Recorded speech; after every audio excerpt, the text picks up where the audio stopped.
You got dressed this morning. Hair done. Everything in place. And something still looked older than you feel. You couldn't name it. But you felt it. That feeling? It's not you. It's the cut. The wrong haircut does what no amount of skincare can undo. It pulls at your features, flattens your cheekbones, and quietly adds 6 to 8 years to every mirror you walk past. Most women have no idea the one thing doing the most damage is the very cut they've been loyal to for years. In this video, I'm walking you through 7 rejuvenating haircuts that genuinely lift, lengthen, and bring your face back to life. And in part 4, I'm sharing the one cut most stylists won't suggest unprompted that makes women look richer and more pulled together instantly. You deserve to know this. I researched the worst style and beauty mistakes and the best fixes for women over 50, so you get real results fast. If you haven't already, hit subscribe. I cover this every week. Part 1. The long layered cut with face framing pieces. Here's what nobody tells you about length. Most women over 60 cut shorter because they think shorter is more appropriate, more polished, more put together. And I get it. I really do. But here's the thing. For a lot of faces, shorter is actually doing the opposite of what you want. It's contracting. It's pulling everything in. And your face, your beautiful bone structure, deserves room to breathe. This is the one a friend of mine heard, and immediately called her stylist the same afternoon. The long layered cut with face framing pieces is one of the most rejuvenating things a woman over 60 can do for her appearance. And most of the women I talk to have never been offered it. So what makes this cut so different from just having long hair? Because long hair without layers is heavy. It drags. It pulls the eye straight down, which means it pulls your whole face down with it. Your jaw reads heavier, your cheeks look less lifted, and the whole composition of your face loses its upward energy. That's what ages you. Not the length. The lack of movement. Layers change everything. Internal layers remove the bulk and weight, so the hair sits lighter and lifts naturally. The face framing pieces, those 2 longer sections that curve in toward your cheekbones, act almost like a spotlight. They guide the eye directly to the most beautiful part of your face and hold it there. Bone structure, eyes, the whole upper third of your face comes forward. Write this one down. And here's what to say at your next salon appointment. Ask for long layers starting at the collarbone with disconnected face framing pieces cut to cheekbone level. That's the exact language. Your stylist will know exactly what you mean, and if they hesitate, that tells you something worth knowing about whether they're the right person for your hair. The maintenance on this is actually simpler than you'd think. A trim every 8 to 10 weeks to keep the layers fresh is all it takes. Ask your stylist to use point cutting at the ends. That technique keeps the layers feathered and soft rather than blunt and heavy. If you're air drying, flip your head forward and scrunch upward while it's still damp. Root-directed airflow when you blow dry. That's it. The cut does the work. Coming up next, the one swap that takes 30 seconds in the salon chair and changes how your entire face reads on camera. Part 2, the textured pixie with crown graduation. Bold question. When's the last time your hair made you feel powerful? Not just neat. Not just fine. Actually powerful. Like you walked into a room and something shifted? If you can't remember, I need to tell you about the textured pixie with crown graduation. Because this cut, done right, does exactly that. Most women hear pixie cut and immediately think of one thing. That flat, close-cropped shape that sits tight to the skull, presses down the crown, and somehow makes even the most refined face look smaller and harder than it is. That version of the pixie has aged a lot of women unfairly. It's not the length that's the problem. It's the lack of structure. The textured pixie with crown graduation is a completely different animal. The word graduation means the hair at the crown is cut with length and lift built in. It rises gently at the top of the head, creating height that elongates the whole face. Your cheekbones lift. Your jaw looks more defined. The entire silhouette of your head becomes more vertical, and vertical is what takes years off a face. Every time. This is the one most stylists won't bring up unprompted. They default to safe. Safe means short and flat and easy to manage. But safe isn't always what serves you. Here's what makes this cut rejuvenating. The texture.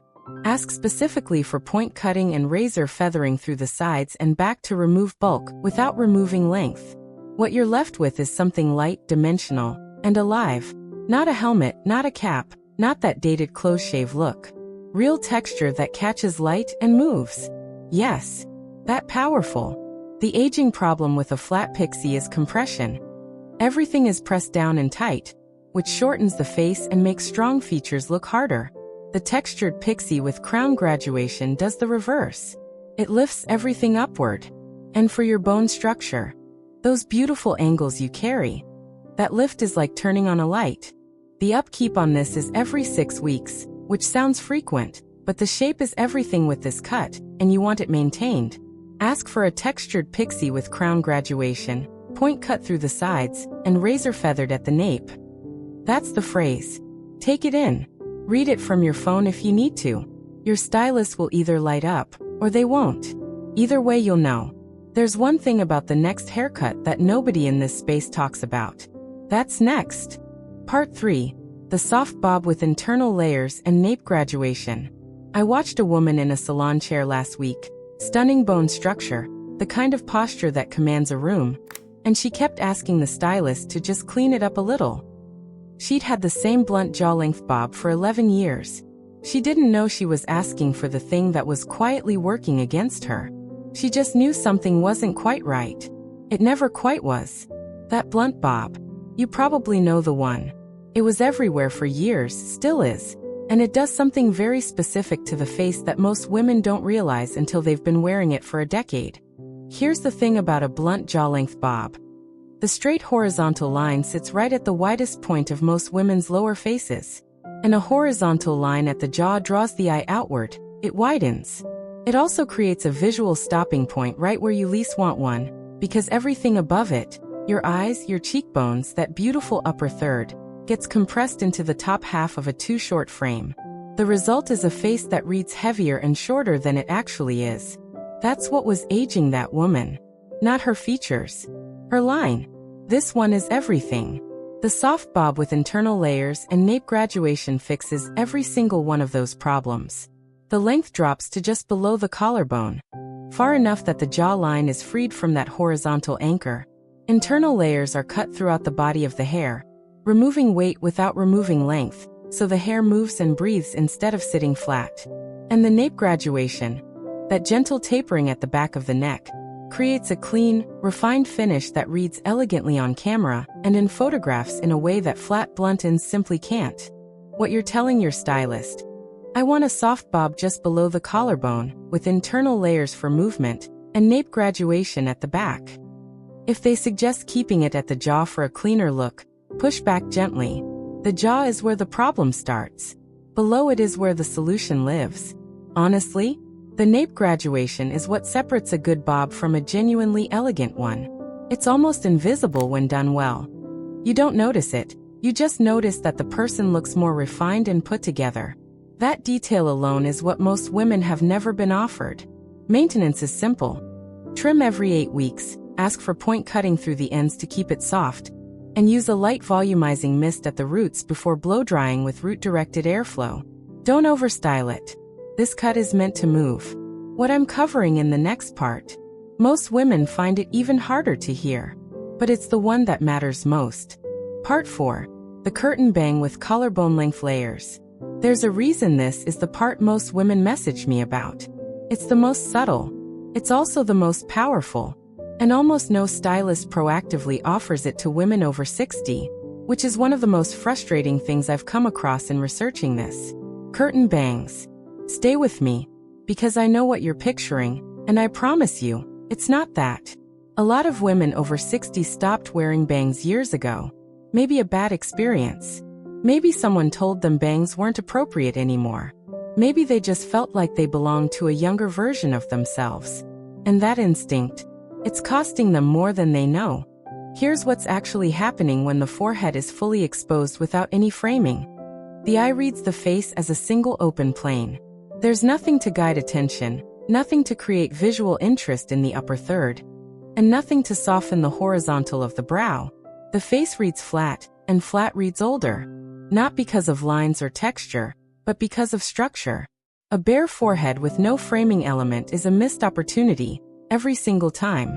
Curtain bangs are different from every other bang style because they do something incredibly specific. They part in the middle, sweep softly to each side, and fall at cheekbone level. That movement is not decorative, it's structural. It frames the eye area from above and from the sides simultaneously. It creates a gentle V shape that draws the eye upward and inward. Your eyes become the center of the frame, which is exactly where attention should live on your face. This one detail is doing more work than anything else in a full styling routine. Now here's what makes curtain bangs genuinely rejuvenating rather than just stylish. When combined with collarbone length layers, the two elements work together as a complete system. The layers create vertical movement downward, and the curtain bangs create vertical framing upward. The whole face is framed top and bottom, lifted, elongated, and focused. And that combination is what makes a woman look richer, more intentional, more put together, because the entire composition of the face looks designed. Ask for this exactly. I'd like soft curtain bangs parting in the center, swept to the sides, falling at cheekbone level, and I want collarbone length layers through the body of the hair. If your stylist says curtain bangs aren't for your face shape, ask them to show you a reference. Then decide. You have beautiful eyes. This cut exists to prove it. Upkeep. The bangs need a light trim every 4 to 5 weeks to stay at cheekbone level. They grow out quickly. A small round brush and 30 seconds of airflow is all it takes to style them each morning. They don't need product. They need direction. The next mistake is the one I see most often, and the most expensive one to fix if you leave it too long. Part 5. The layered shag with piece-wide texture and soft volume. Let me say something that might surprise you. The most rejuvenating haircuts for women over 60 are not the most conservative ones. They are not the most age-appropriate ones. They are the ones with the most life in them. And the layered shag, done for mature hair, done right, is one of the most alive cuts I have ever seen on a woman over 60. I know what the word shag sounds like. You've probably seen versions of it that look too young, too undone, too much. That's not what this is. The layered shag for a woman in her 60s has been refined specifically for mature hair. For hair that may be finer than it used to be, less dense, more delicate. And it works with all of that instead of fighting it. Here's the aging problem the layered shag solves that almost no other cut addresses. Density. Fine hair that lies flat and uniform looks older because it reads as depleted. Like something has been lost. Volume is youth. Movement is youth. Dimension is youth. A flat sheet of hair at any length communicates exactly the opposite of all three. It compresses the face, removes the visual interest from the upper frame, and drains energy from your whole look. The layered shag rebuilds all of it. Multiple layers of varying lengths are cut throughout the hair. Not just at the ends, not just at the crown, but genuinely throughout. This creates volume at every level. The piece-wide texture, achieved through point cutting and razor work, means individual sections of hair catch light differently from each other, creating the dimensional, multi-toned look that expensive salon hair always has and flat hair never does. I didn't expect this to be the part people message me about most, but it always is. The soft volume at the crown comes from crown graduation. The same technique from part 2, applied here to the shag structure. The crown lifts. The layers move. The face is framed with genuine energy. And because the cut is designed for finer hair, it's not fighting your texture. It's amplifying what's actually there. What to say at the salon? I want a layered shag for fine hair, multiple layers throughout, not just at the ends, point cut and razor feathered for piece-wide texture, with soft crown graduation for lift. That phrase, delivered clearly, tells a skilled stylist exactly what you need. If they suggest keeping it uniform for manageability, be gently firm. Manageability is not the same as rejuvenating. You can have both. For maintenance, use a lightweight volumizing mousse through damp hair before blow drying. Flip your head forward and dry with your head down first to build root lift. Then finish upright with a diffuser or a light round brush at the crown only. Trim every 7 to 8 weeks to keep the layers from growing out into weight. The piece-wide texture refreshes beautifully with a small amount of dry texture spray or a light salt spray on second-day hair. Just scrunch it in, don't brush it out. I didn't save this one for last by accident. The layered shag might be the most surprising cut on this list. And it might also be the most transformative one for where you are right now. You just learned 7 haircuts that most women spend years, sometimes decades, searching for on their own. You learned the long layered cut that lifts your bone structure, the textured pixie that adds power, the soft bob that breaks the jawline trap, the curtain bang system that frames your eyes like nothing else, and the layered shag that brings volume and life back to fine hair. All of it in one sitting. Boom. Your bone structure was always this stunning. Now it finally shows. Tell me in the comments, which of these 7 cuts is the one you're actually going to ask for? I'd love to know which one stopped you mid-scroll. Next time, we're covering the one color mistake that adds 10 years overnight. And it's not the one you'd expect. Like this video, subscribe to Timeless Wisdom Path, and I'll see you in the next one.